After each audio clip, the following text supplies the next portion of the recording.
Pues del Verde de García Lorca, de este gran poeta granadino, muerto lamentablemente durante la Guerra Civil, imagínense ustedes la Guerra Española del 36 al 39, del verde que te quiero verde de la poesía de García Lorca, al verde que vamos a ponernos la verde.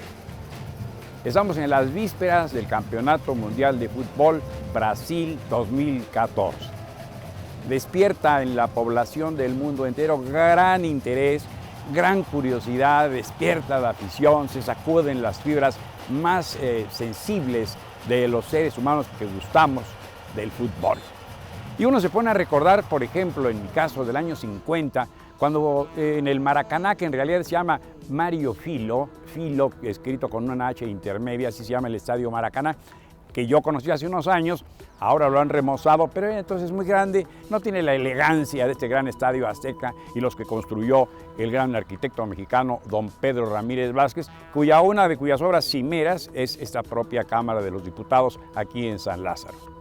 Pues en esos estadios, que el Maracaná, uno recuerda en el año 50 que la selección brasileña tenía su base y su nutriente y su afluente más efectivo en el famoso equipo Vasco da Gama.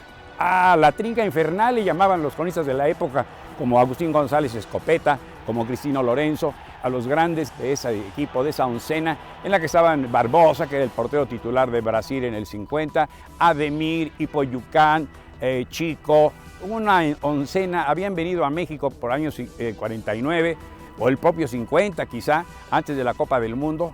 Teníamos otro calendario escolar que iba de febrero a noviembre, y entonces vino aquel equipo grande, el Vasco da Gama, asombró, nos barría fantásticamente, y el Campeonato Mundial comenzó con un México-Brasil en el año 50. México perdió 4-0 con los brasileños en la inauguración del estadio de Maracaná y del Campeonato Mundial, que era entonces la Copa Jules Rimet. Y luego vino en 70 la Gran Copa aquí. Acuerdo. Bueno, cómo le fue al presidente Gustavo Díaz Ordaz en la inauguración del Azteca, porque pasó a vuelta de rueda, iba a vuelta de rueda, no traía descubierta ni grandes motociclistas, ni un aparato enorme que le abriera paso. Era su limusina en la que iba con el señor Emilio Azcárraga Milmo, con el regente de la ciudad Ernesto Pedro Uchurtu, con Guillermo Cañedo. Vimos al presidente y mi amigo Mario Vallejo Hinojosa, y Mario le dijo: buenos días, señor presidente, a la altura de los estudios Churubusco. Saludamos al presidente, que tiene un vozarrón, don Gustavo Díaz Ordaz, en la inauguración del Azteca, mayo del 66 fue esa inauguración. El presidente de la República le va al tri, le va al tricolor, se puso la verde hace unos días en Palacio Nacional. Ese día entregó la bandera mexicana, abanderó a la selección mexicana de fútbol. Una ceremonia magnífica, sobria, emocionante. El abanderado es Rafa Márquez, este muchacho michoacano, que es elegante, que tiene un toque, quizá como a sus unos 30 y pico, y sea su última copa, será la cuarta ocasión que vaya a la Copa Mundial, que se disputa cada 4 años. Y ya el país empieza a ponerse la verde. Sí, están los desencantos anteriores y están las desilusiones y que siempre es lo mismo y que es el gran negocio, pues sí, pero es una justa deportiva tan emocionante, tan definitiva, que nadie se puede sustraer. La van a hacer en el Medio Oriente próximamente, a temperaturas de más de 40 grados, la gente se va a deshidratar, quién sabe qué será aquello. Estamos en la víspera del Mundial. Hay un equipazo, ¿eh? México tiene muy buen equipo. Oye, que costó mucho trabajo calificar y que han hecho cera y pabilo de ellos y no vale la pena y que son sacones y miedosos y no se entregan. Yo creo que a la hora de ponerse la verde, a la hora de ponerse la camiseta tricolor, todo cambia, se muestra enjundia, se muestra una fiesta del músculo, son muchachos estupendos, larguiruchos, altos, bien entrenados, bien nutridos. Ya no son esos chaparritos. Me contaba Moisés Hinichbrook, un gran médico, un gran otorrinolaringólogo de origen judío, que formó en la selección mexicana del año 54. Iba Salvador Mota, la Chepina, el Atlante era la base de aquella selección y Moisés Kinich jugaba el extremo derecho. En fin, el fútbol da para tanta memoria, da para tanta plática, para tanta pasión, para tanto hablar y volver a repasar las jugadas y para admirar un Enrique Borja, de esos muchachos bien hechos, el Chololo Díaz, el gran Chava Reyes, Héctor Hernández, aquel que era el verdugo de la sabana allá en Costa Rica, ¡pum!, cómo eliminaban. Bueno, hubo un día, ustedes ya no lo van a creer, México le ganó 6-0 y ni una mosca. Y hoy le tenemos miedo a los Estados Unidos, más que a Brasil, no puede ser. 50 años después, o 60, ay sí, 60 y pico de años después, nos han ganado y les tenemos cuscús. Pero como dice Héctor Aguilar Camín, el gran escritor que tiene talento para eso y para más, dice, concentrancia, concentrancia. Y con concentrancia, México ha hecho un gran papel y se ha impuesto a grandes equipos. Bueno, la Olimpiada de hace 2 años en Londres, ahí quienes ganaron, los muchachos mexicanos. De suerte que hay equipo, hay que ponerse la verde. Como el presidente de la República, fue el primero en ponerse la verde, le regalaron una corbata muy bien, de un presidente, no le van a comprar una de nudo perfecto ahí del paso del nivel de San Juan de Letrán. Entonces, vayámonos con el México, México, México, ra, ra, ra. Hasta la próxima, Reyes Razo.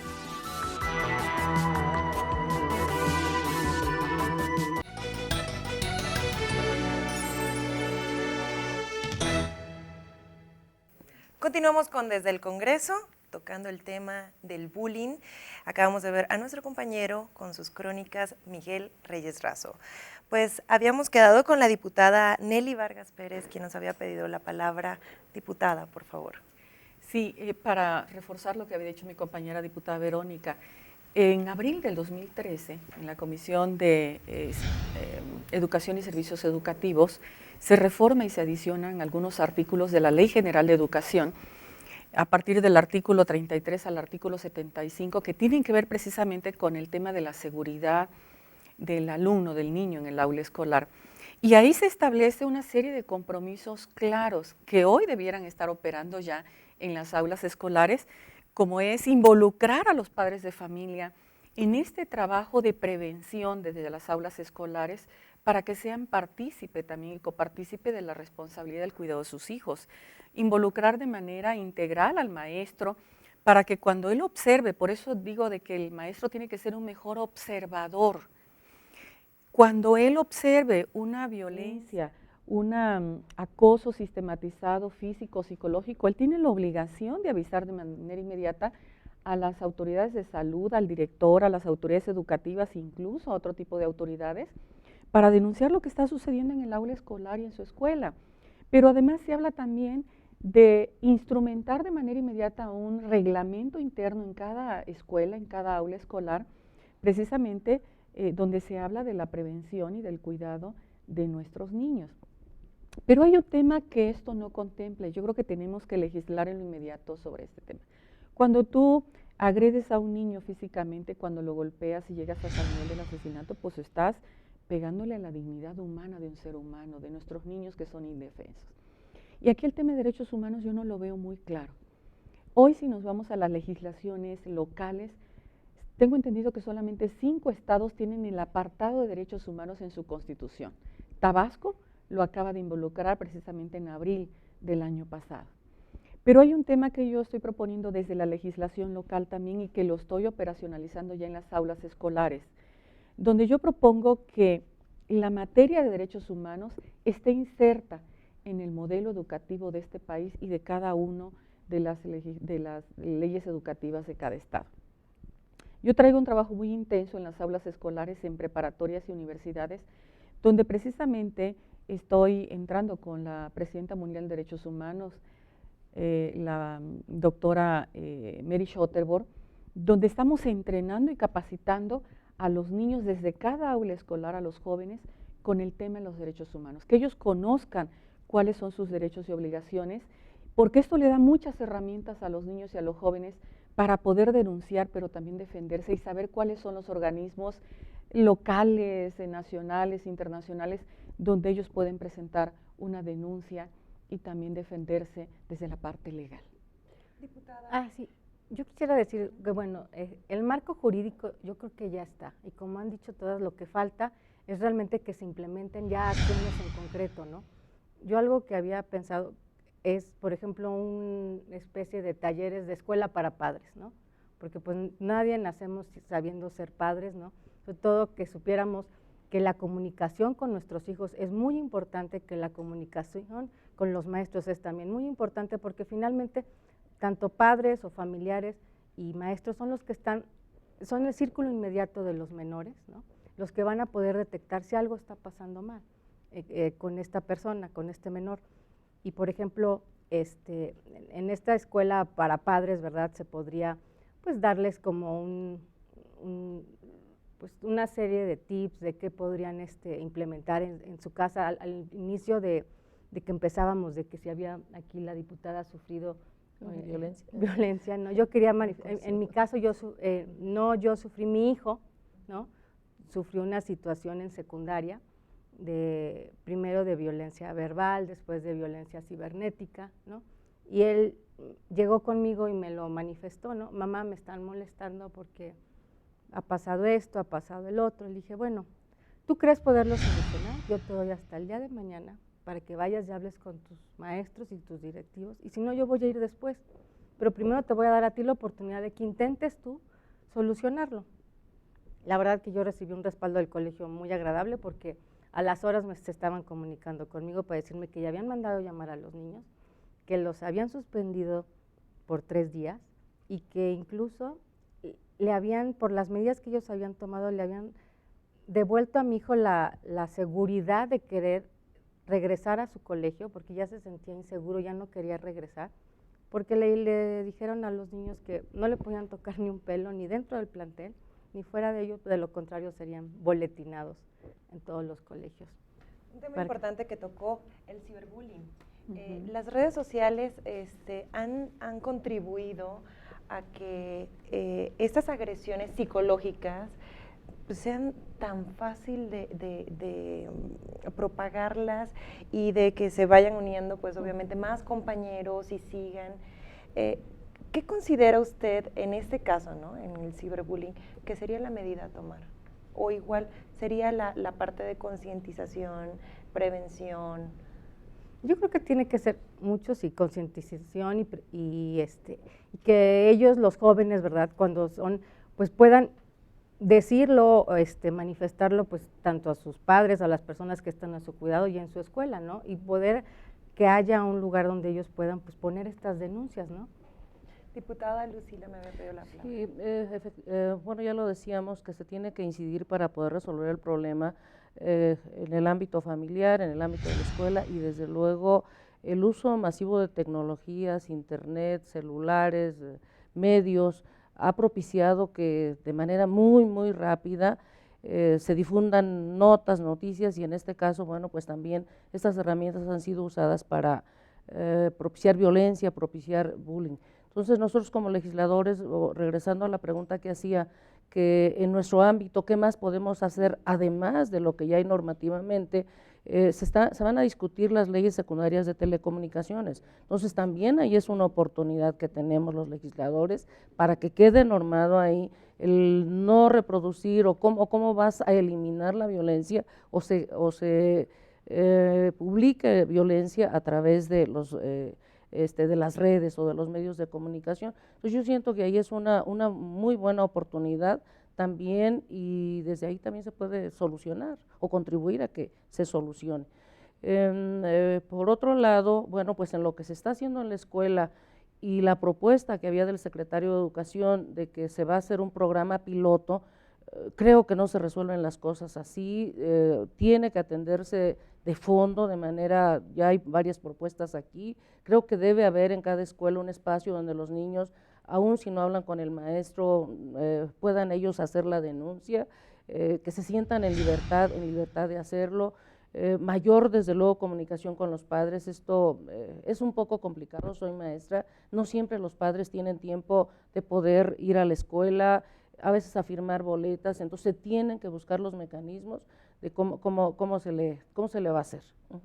Diputada, perdón. Así, yo solamente para abundar en el tema que tiene que ver con el ciberbullying, que sin lugar a dudas también ha venido en aumento por el uso de las nuevas tecnologías.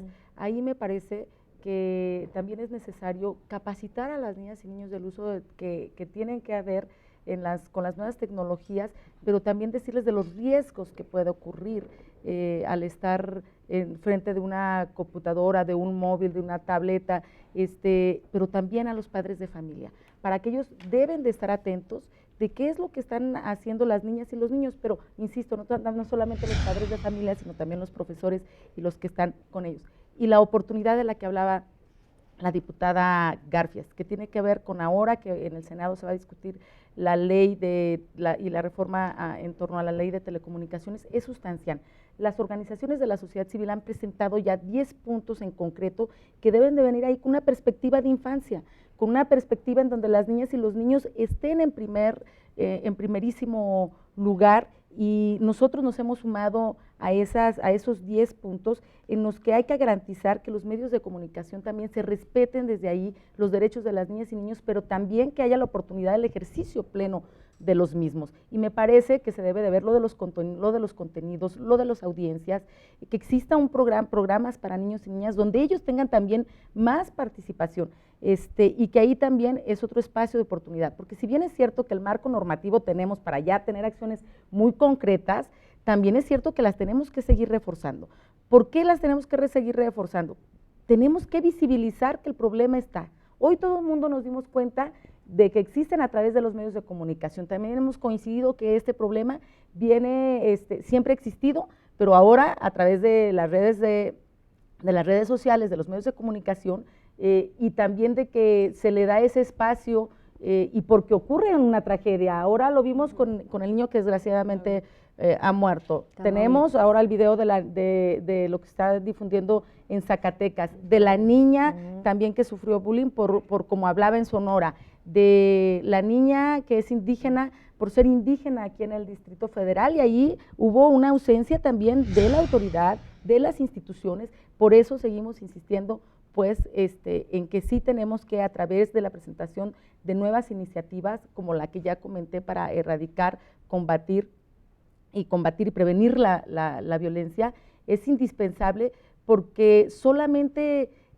así, visibilizando el problema, es también como vamos a tomar acciones muy concretas. Me parece que ahora en todos lados se está hablando del tema, que eso es muy importante, pero lo más importante es pasar de la brecha que existe actualmente entre lo que dice la ley y entre las acciones concretas a las que estamos obligados a hacer todos. Diputada, muchísimas gracias. Nos vamos a un corte comercial y en breve regresamos con más de Desde el Congreso y el tema de bullying. Ya volvemos.